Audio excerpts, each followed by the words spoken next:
A paz do Senhor Jesus, igreja. Eu acordei e eu falei, não, tem mais perguntinhas ali que eu devo sim passar por lá e responder, porque podem sim ajudar e muito. Amém? Por exemplo, essa daqui, 5 meses de contato zero. Igreja, o contato zero é praticamente uma ajudinha para Satanás. Porque é o sonho de toda amante que aquela família se encerre e que aquela família não venha à tona em nenhum momento. Que a criança não tenha contato com o pai, que a esposa não tenha contato e que ali fique encerrado. Para ela poder viver livre o angur que Satanás desenhou para ela e para o adúltero.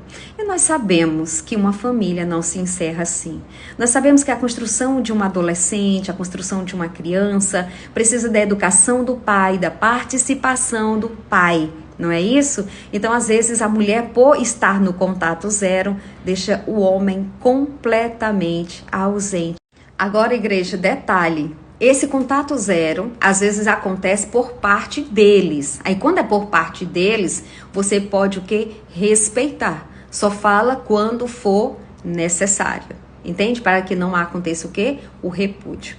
Só que lembrando, o homem que pratica o contato zero porque está fora de casa é super normal.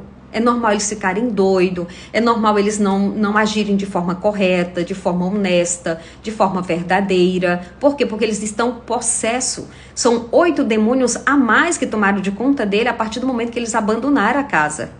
A Bíblia diz isso, igreja. Então, esse homem que está em cativo, em prisão, quem está cativo, quem está prisioneiro de um adultério, não pode ter contato, não consegue. A amante não deixa ter contato com a esposa oficial, não deixa ter contato com os filhos, contato com aquilo que pode lembrar a aliança que ele tem diante do altar do Senhor. Missionário, então, o que fazer? O que eu aconselho para todo mundo? Seja natural. Você não precisa sair bloqueando. O homem está ligando, quer falar alguma coisa, você não precisa cancelar a ligação dele. Se você pode atender, atenda. Seja você, seja natural. Não traga mentira, não traga joguinhos para dentro de uma relação que você está orando para Deus poder restaurar. Não faça também a besteira de ficar ligando, criando. Isso é péssimo. É péssimo você criar situações para você ligar. Olha, porque assim, sabe, eu estou te ligando para ver. Não precisa. Deixa Deus fazer a parte dele. Haja com naturalidade. Traga a verdade para dentro de uma relação que você ora para Deus restaurar. Então você não precisa fazer o contato zero, mas você também não precisa ficar ligando toda hora, mandando mensagem, sufocando a outra pessoa que pediu um tempo. E você percebeu que nós estamos o tempo todo querendo viver ao extremo? Pois é, esse é o problema. Mas o nosso Cristo nos ensina a viver em equilíbrio. Isso mesmo. Tudo que é demais é veneno. E tudo que é de menos é ausência. Amém? Então nós precisamos ter esse equilíbrio. Não é para você sair por aí colocando a mão, puxando, agarrando, sufocando. Mas também você não precisa bloquear, se ausentar, sumir do mapa. Seja natural, como eu falei nos stories passados. Amém? Essa semana chegou uma família que eu achei bem interessante. Ela disse assim, missionária, 6 anos. 6 anos que meu marido briga comigo na justiça por causa de bens materiais. E eu falei, como é que você resolve? Não, eu estou no contato zero, eu não compareço, mando só meu advogado. E a gente fica nessa briga. Eu falei, por que você não fala com ele diretamente? Por que você não divide os seus bens? E quando ela sentou para dividir, ela percebeu. E aí ela percebeu que era uma reaproximação. Igreja, Deus tem um jeito dele particular de trabalhar. E como eu falei na oração ontem, da meia-noite, você pensa que não. Você pensa que foi abandonada, esquecida, pensa que acabou, pensa que vai ser envergonhada, pensa que não tem mais jeito, não é? Mas o Senhor está trabalhando a teu favor e Ele vai lembrar de você na hora certa. Amém? Eita glória! Aleluia! Igreja, sim, o nosso Deus, Ele restaura, Ele faz o que aos olhos do homem é impossível. Para os homens aqui da terra, para a amante, para o seu esposo, talvez após o divórcio seja impossível a restauração. Mas é nesse momento que o Senhor entra. E é nesse momento também que Satanás começa a cobrar o que ele deu com uma mão. É sim. Satanás ele veio para roubar, matar e destruir. A partir do momento que ele tem um certificado de divorciado, igreja, nesse momento Satanás tem poder para tocar na vida desses homens. E é aí onde tudo começa a acontecer. É quando ele tem um adultério consumado. É quando ele tem um divórcio com certificado. Isso. Aí tudo muda. As orações são retidas. Tudo muda. A vida da amante, misericórdia. Meu Deus do céu. Entende? Então assim, Deus restaura sim. Agora, algo aqui me chamou a atenção. Quando você disse, ele quer distância de mim. E fala que... alguma coisa no tipo, eu não volto para casa nem morto, eu amo a amante, você não é mulher para mim, né? Alguma coisa desse tipo. A mensagem aqui não saiu toda, mas eu creio que sempre são essas frasezinhas, porque Satanás não tem, ele não tem criatividade. Mas então, vamos lá. Como é que um homem chega para uma mulher e diz assim, eu quero distância? É se essa mulher se reaproximar. Lembra o que eu falo nas lives? Você só vai receber repúdio se você for tentar algo. E não é você que tem que tentar. É o nosso Deus. Seja discreta. Quem diz que esse homem precisa saber que você morre de amor por ele? Não precisa. Entre em teu quarto, fala no secreto e o Senhor vai te honrar onde? Publicamente. Então, se esse homem está dizendo, eu quero distância, é só se você estiver se reaproximando, sem ser a hora. Entende? Então, fica na sua. Não vá atrás. A pior besteira de uma mulher é ela tentar ser boca de Deus na vida de um homem que está no adultério. Por quê? Porque ela vai estar conversando com Satanás. Agora, quando for a hora certa, o Senhor vai te dar a direção, vai te dar autoridade, você vai falar com Ele. Sabe por que sua vida está assim, amarrada? Porque você está no adultério. Sabe por que você não consegue ser feliz com ninguém? Porque você tem uma pessoa escolhida por Deus, entende? Então, sabe por que você não valoriza ninguém? Porque você tem uma para ser valorizada por você e você não valoriza. Aí tudo muda, mas na hora de Deus. Não é na sua hora e não adianta, igreja. Lembra do filho pródigo, lembra da live do filho pródigo, a parte que sai é a parte que volta. Ô amada, o prazer também é meu, viu? Então, meu marido, né, saiu de casa, foi morar com a amante, já faz 1 ano que está com ela. Então, o que acontece? É o momento de você viver o seu processo. Se Deus deixou esse homem sair, é porque Deus queria um particular com você, tá? Para depois reconstruir a sua casa. Então, você precisa olhar aí essas colunas, tem que olhar esse alicerce, se o nosso Deus faz parte desse alicerce. Porque quando é a primeira aliança sua e dele, ele não vai ficar bem onde ele estiver. Amém? Mas nós vamos ter sim a oportunidade. Eu quero conhecer a sua história de pertinho, saber como é que tudo aconteceu e orar a Deus para ter uma direção para você, tá bom? Mas a priori, começa a fazer o giro de 360. Viva o seu processo mais rápido possível para que o teu esposo possa voltar, tá bom? Então, igreja, é muito fácil, mas também é muito difícil. É fácil e simples porque basta você deixar o seu nome e colocar a referência que você quer entrar na lista dos atendimentos. Então é fácil porque é só deixar, você não precisa pagar nada, tá? É só isso. Mas, por outro lado, eu estou atendendo ainda junho de 2023. Eu estou no dia 1 de junho. Aí por aí você tira assim, meu Deus do céu, vai demorar? Ao mesmo tempo que parece que vai demorar, mas também tem os encontros presencial, tem sala agora do Meet, né, que eu vou acompanhar as pessoas que estão colocando em prática os 3 passos do livro. Então assim, tem um jeitinho, Deus sempre vai trazendo, tem os dizimistas que a gente acaba que atendendo mais rápido, né, então assim, tem um jeitinho que Deus vai criando e a gente vai se reaproximando e vai atendendo um número muito maior do que a gente espera, sabe? Às vezes eu digo, esse ano eu vou atender no mínimo umas 3.000 pessoas, e aí quando eu menos espero foram 4.000. Se essa esperança e a vontade que o pai volte foi estimulado por você, é errado, não é saudável. Essa criança nem lembrava do pai, nem queria que o pai voltasse. Você ficou, filho, você tem que orar. Filho, você tem que querer. Filho, seu pai vai voltar, você tem que ter esperança. É errado. Por quê? Porque a criança, ela era desapegada. Então, você acabou que estimulando e essa ansiedade pode, sim, desconstruir a relação dela com o pai. Entende? Agora, se é dela, né? Eu vou citar, por exemplo, o caso do meu filho. É o sonho dele. Entende? Aí ele só fala isso. Mãe, eu não vejo a hora. Mãe, o meu pai, todo lugar que a gente viaja, a gente tem 4 cadeiras na mesa, ele sempre diz, ó, o lugar do meu pai, né, mãe, quando ele estiver com a gente. Então, assim, é dele, foi ele sempre foi muito apegado com o pai, ele só queria dormir com o pai. Ele tinha 2 dias de nascido, onde é que ele dormia? Nos braços do pai. Quando ele tinha 1 mês, onde é que ele queria dormir? Nos braços do pai. Então, como é um sonho dele, como é ele que quer, o que é que eu faço, filho? Pois vamos orar a Deus. Se for bom para o papai voltar, se for bom para a mamãe que o papai volte, se for bom para você, o Deus de Israel vai trazer sim. E ele ora todas as noites.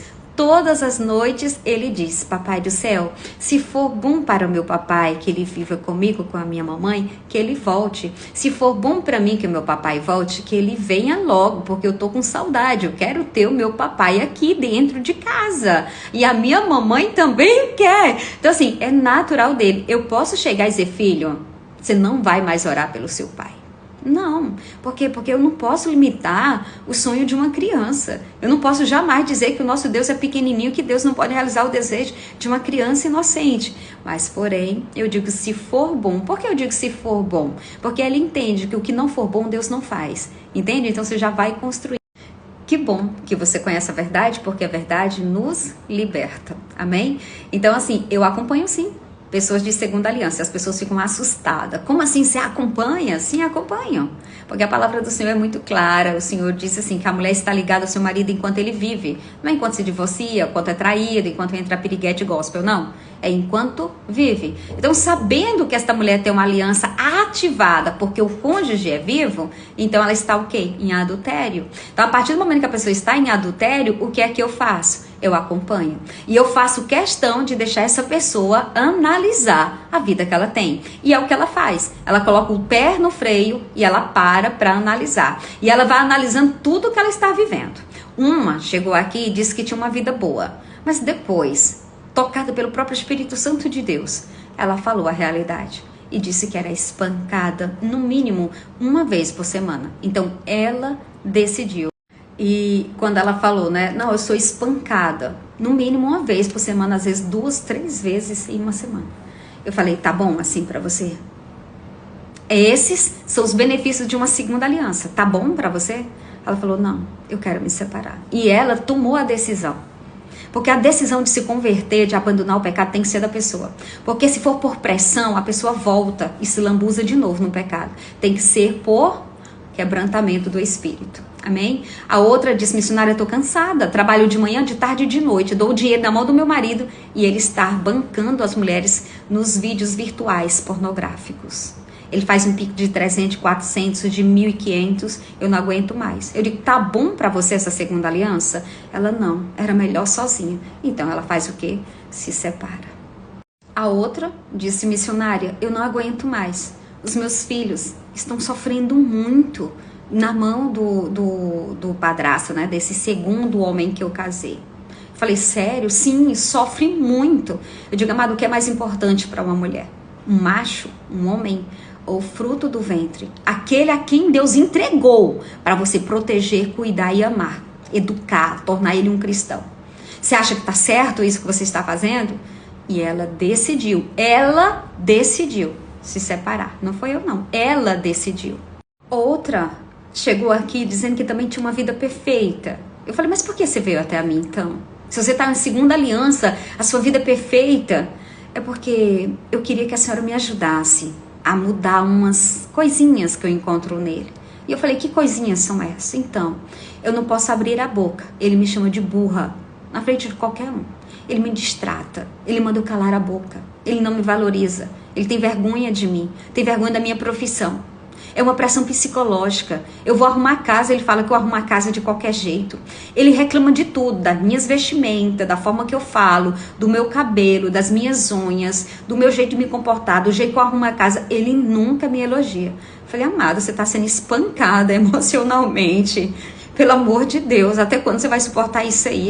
E o pior é que meu marido não era assim. Meu marido, ele me tratava como uma princesa. Eu digo, você vai ficar com ele? E ela se separou. A outra, quando chegou aqui, disse assim, missionária, a minha vida financeira, como a senhora tem conhecimento, né? O tempo que eu lutava pela restauração do meu casamento, eu tinha casa, tinha carro, tinha sítio, eu tinha dinheiro no banco, eu viajava, passeava os meus filhos, tudo era mil, o quê? Maravilhas. Tudo que era meu prosperava, tudo que eu colocava a mão frutificava. Mas agora, depois que eu fui para a segunda aliança, o homem já vendeu meu sítio. Nós estamos num carrinho velho. A minha casa, tudo está quebrando. Missionário, eu não sei o que é que eu faço. Eu digo, você diz que está bem, mas o devorador está comendo no teu prato. E eu estou vendo a miséria chegando. Ela disse assim, como assim? Eu vejo a miséria, porque se você já vendeu o seu sítio, já trocou seu carro, agora vai ser sua casa. Ela, misericórdia, a senhora é de Deus, porque foi isso que o homem fez, colocou uma placa de venda ontem. Falei, pois é. Você está bem mesmo? E ela preferiu se separar antes de vender. A outra diz que está tudo bem, mas precisa de 15 medicamentos para dormir à noite. A outra diz que está tudo bem, mas cortou os pulsos mais de 4 vezes. A outra diz que está tudo bem, mas é doente, já fez umas 10 cirurgias e agora descobriu um câncer. A outra diz que está tudo bem, mas está perdendo o tempo dela e não consegue engravidar do adúltero. A outra diz que está tudo bem, mas a família do adúltero não aceita. Não aceita essa moça de jeito algum. Ela já fez de tudo. Porque está em quê? Em segunda aliança. Então, a igreja de Gênesis e Apocalipse, o Senhor condena a segunda aliança. E todos aqueles que estão em segunda aliança estão vivendo uma maldição. Tem algo aprisionando. Missionária, eu não tenho nada, então muito cuidado. Porque o rico não tinha nenhum problema aqui na terra e nós sabemos exatamente onde ele foi parar. Entende? Então, às vezes, as cadeias de Satanás são tão profundas, que não vão deixar a gente ter problema aqui. Não vai deixar de forma. Mas eu não conheço a tua história com detalhes. Não sei se você está passando por alguma luta, ou eu não sei se é por amor à palavra do nosso Deus e por temor que você veio com a reflexão. E o que é que eu faço? Pois eu tenho uma filha com ele. Entende? Então, você tem que parar, colocar o pé no freio e é hora de analisar. Analisa tudo que você viveu, analisa tudo que você está passando e tem uma oração que pode mudar a tua vida. É a oração do reconhecimento que está em adultério.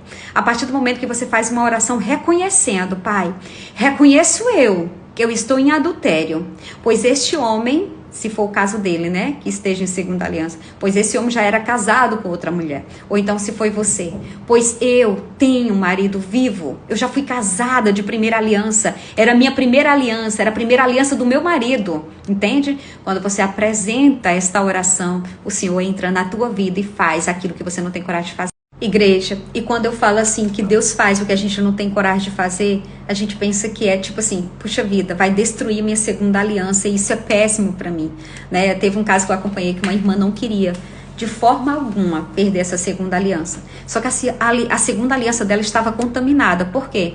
Porque ela estava em segunda aliança, porque o marido dela ainda era vivo, mesmo que ele estava vegetando em cima de uma cama. Mas o Senhor queria que ela tivesse esperado, era para ela ter esperado no Senhor. No dia que ela foi casar, o marido dela teve uma overdose, isso mesmo. Ele já morava na rua, ele usava drogas pesadas, ele já era contaminado pelo vírus do HIV, usava drogas até parar no hospital. Ele era bonito, forte, mas quando ele caiu no mundo das drogas, ele ficou magro, seco, não parecia a mesma pessoa. No dia do casamento, ele teve uma overdose. E não foi por causa dela, não. Foi porque ele usava muitas drogas mesmo. Volte e meia, ele parava no hospital. O que é que o Senhor queria? Que ela tivesse guerreado pela alma dele. Por isso que a segunda aliança... Então a igreja, ela vivia a maldição da segunda aliança. Mas ela achava que não, porque o marido dela estava acamado, vegetativo, em estado vegetativo. A mãe dele cuidando dele. Ela dizia, não, acho que não estou em pecado, não. Eu já estou há 15 anos com meu segundo angu, né? Com meu marido. Eu já estou há 15 anos, tenho filhos, então tá tudo bem, porque nós estamos na igreja. Agora, o primeiro, lá, Deus querendo o quê? Uma oração. Deus querendo o quê? Que ela fizesse o papel dela. Era por isso que o segundo angu, lá, o segundo marido, vamos dizer assim, não conseguia ter paz. Era uma perturbação, o homem era perturbado. Ela disse que o homem ficava perturbado quando chegava perto dela. Por quê? Porque o Senhor estava chamando. Então, quando ela chegou aqui, eu falei assim, vamos fazer o seguinte, o seu segundo marido não quer estar dentro de casa, né? Então, vamos pedir para esse homem sair e você vá dar atenção à sua primeira aliança, vá cuidar dele um pouquinho com a mãe dele e você vê o que acontece. Foi dito e feito, igreja. Quando ela orou sobre a cabeça, o nosso Deus recolheu. E a vida dela se travou por completo só porque ela estava longe da missão dela. Igreja, não tem caminhos para nós, não tem paz longe da missão. O nosso Deus já tinha chamado aquela mulher para guerrear por aquele rapaz, que agora era um senhor acamado. Ela já tinha ido na rua, tinha falado com ele, tinha tentado colocar ele em clínica. Nada disso funcionou. Por quê? Porque ela estava em adultério. Ela estava com o altar dela sujo. Como é que um altar sujo vai limpar outro altar sujo? Ela precisou o quê? Colocar aquele adúltero para fora, o segundo marido dela para fora. Aí ela se purificou, o altar dela ficou limpo porque ela saiu do leito do adultério. Aí ela foi até a casa, falou com a mãe, pediu perdão para ele e pediu para fazer uma oração. Todo o tormento daquele homem foi embora. Ele estava vegetando há mais de 1 ano. E todo o tormento foi embora. Algumas pessoas dizem, mas missionário, ele morreu. Sim, mas lembre-se que morrer é lucro e viver é Cristo. Mas algumas pessoas dizem, missionária, eu não gostei. Eu não gostei. Eu não gostei da forma como essa história terminou. Ele morreu. Missionária, essa mulher era para ter orado por ele, era para ter lutado. Deus era para ter restaurado o casamento deles. Mas, igreja, aquele homem estava em estado vegetativo. Ele estava em cima de uma cama. Ele estava completamente imóvel. O cérebro dele já não funcionava, era praticamente só o coração. Entende? Então assim, e aquela mulher viveu toda a maldição da segunda aliança. Toda a maldição que você imaginar. Tudo que ela me contou, que ela passou na mão daquele segundo marido, igreja, é de dar pena. Então o homem sofreu porque estava nas drogas, ela sofreu porque estava em segunda aliança, o homem da segunda aliança sofreu. Então assim, eles perderam 15 anos da vida deles. 15 anos. Agora, se eles vão ser felizes, só Deus que sabe. Agora, o que faleceu, pode ter certeza que ele está bem. Olha a importância dos missionários de Deus levar a palavra dele adiante. Ela falou assim, missionária, se eu tivesse conhecido a senhora antes, eu teria esperado no Senhor. Eu teria feito certo. Eu teria orado por aquele homem. E eu não teria passado pelo que eu passei. E ela disse também, igreja, que achava que era feliz. Quando ela chegou aqui no ministério, ela disse, mas eu sou muito feliz, sou muito realizada. Esse homem é perfeito. Eu não posso largar esse homem porque ele é perfeito para mim. Entende? Aí eu fui conversando, a gente foi conversando. Aí ela foi contando a verdade. Aí a gente descobriu que ele vivia os tormentos de estar com um adúltero, de estar com uma adúltera. Amém? Então é isso, igreja. Vou encerrar por aqui, tá? Vou tomar um café agora. Vou me preparar para começar os atendimentos, viu? Fiquem todos com Deus e até a próxima.